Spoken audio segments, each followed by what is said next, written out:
మీ చెల్లిని పెళ్లి చేసుకోవాలంటే నేను ఏం చేయాలి సార్?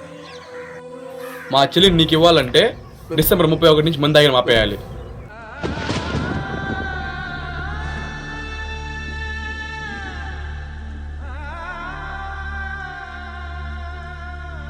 మిమ్మల్ని ఒకటి అడగొచ్చా సార్? మీకు తెలుసు కదా సార్,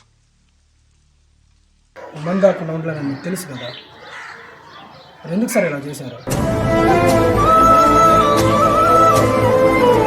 కాకుండా ఉంటే బాగుందని ఆలోచన లేనప్పుడు బాగానే ఉంటుంది సార్. ఇప్పుడు డబ్బులు పెట్టుకొని కూడా తాగొద్దంటే చచ్చిపోతున్నాం సార్. తాగాను అంతే కదా సార్. ఒకరోజు కూడా తాగకుండా అని చెప్పాల్సింది. జీవితాంతం ఉండమన్నారేంటి సార్? ఎందుకు చెంతకి వస్తావో, ఎందుకు చెయ్యొదిలేస్తావో,